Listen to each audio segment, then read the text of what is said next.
call will be recorded and subject to monitoring at any time. To accept this call, press 5. To block this call and all future calls, press 7. To reject, you may begin speaking now. Hello. Hello? What's going on?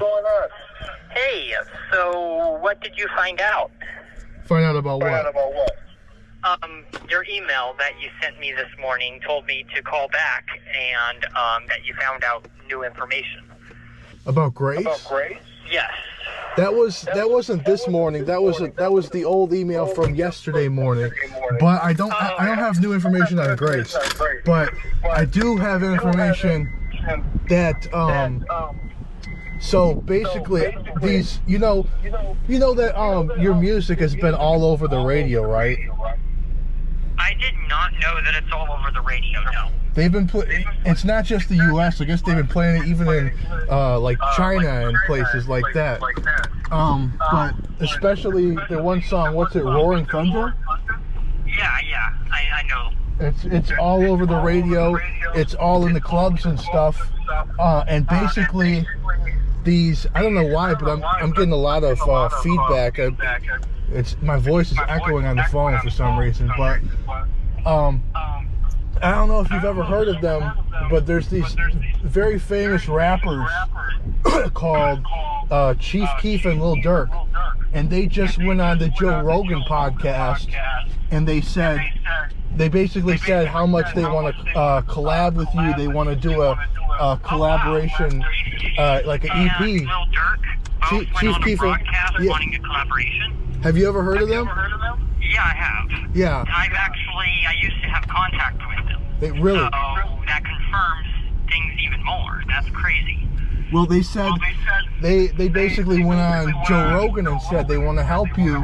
Ever since King Von died, O Block has been so poor, and they say they want to collab with you to help save O Block. And at the same time, Chief Keef is connected with Donald Trump. Chief Keef performs at Trump rallies.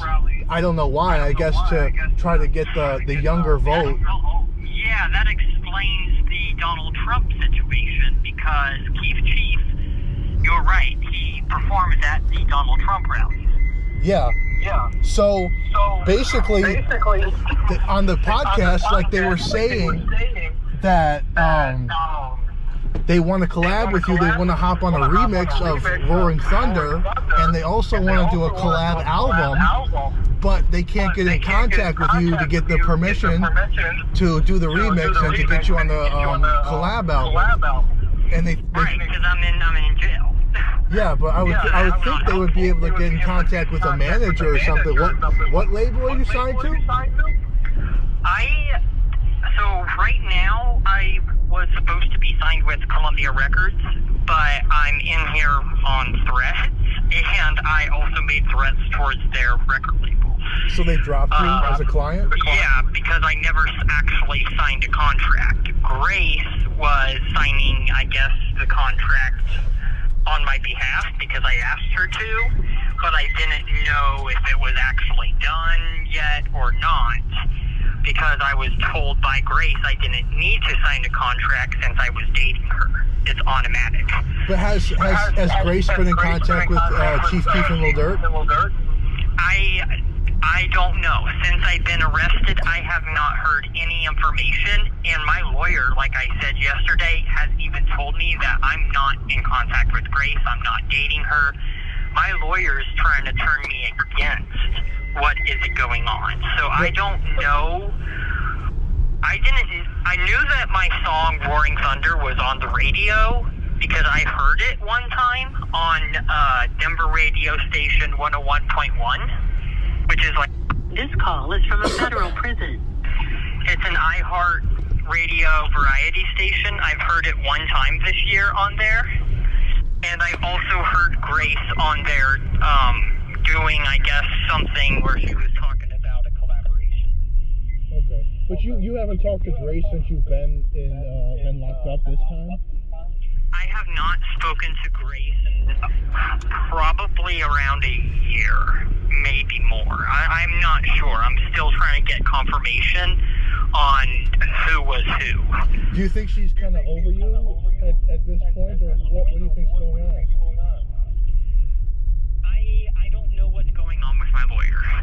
I'm talking about Grace. Is Grace still in love with you?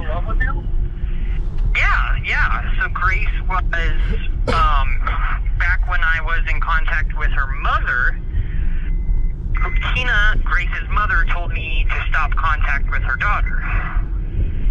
And I said, do you realize that Grace has been in contact with me all along?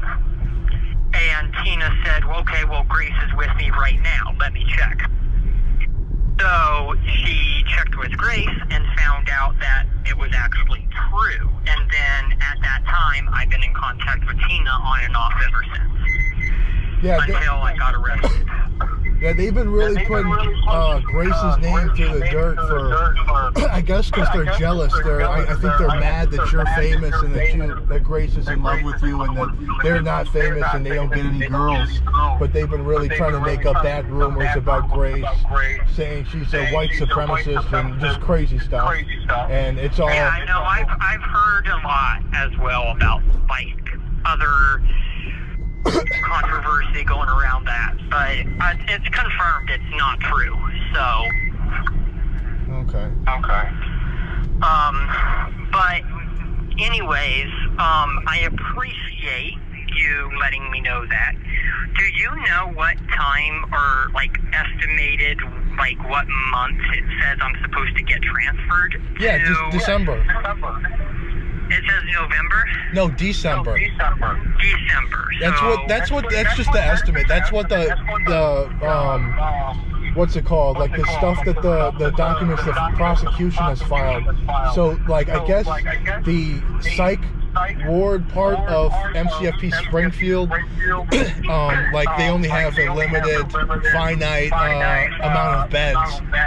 And I guess they're full right now, and basically like based on how many people are leaving right now, they estimate that like you're on the wait list, and they estimate that like your spot in the wait list will to be transferred will be in December, but it could be earlier, it could be later, just depending on how many people get transferred out of Springfield's psych ward. Or it's actually like a prison, but it's a psych ward within a prison. So it could be earlier, it could be later, but the estimate that the prosecution gave was December. Right. Okay. Yeah. And another thing is, so my lawyer, my public defender, told me that I don't have to necessarily get on medication if I don't want to. There's like other resources and classes I can take that will count towards my court. Well, yeah, that's probably true, but don't you? If you get on medication, it would probably look better for you to be found competent. Right. I was actually on medication on and off when I was making a lot of the threats. So that was not like the medication I was on is a big factor on why I made the threats. So do you think that it's you were just on the wrong meds? Are you open to taking different meds? I don't think it was on the wrong meds. I think that like there's certain medication where it's like it tries to slow down my mind racing. The issue is if my mind slows down too much, then I just can't think at all. I can't even perform because I can't think. And then there's other medications where it's like a mood stabilizer. But the thing is, if I can't feel my feelings, you see what I mean? Then yeah, I'm not happy. What about any? Have they put you on any antipsychotics? No, they haven't, and I don't even know if my medication or my health will even work with those because I've never been asked anything about it. Okay. Like I've been. You might want to talk to them about antipsychotic medications. That might be able to. That might be a better fit than the mood stabilizer. Okay. All right, and then also, I guess my lawyer, my public defender, nobody is telling me why I am getting transferred. Like, as far as a psych eval, I knew that, but like, as far as what's going to make me competent, nobody is telling me, and like I said, nobody's talking with me about my case. On GDN. Man, this beat slap. Hey, they done let the GDs in the door. Hey, they done let the GDs in the door. Yeah, they done let the GDs.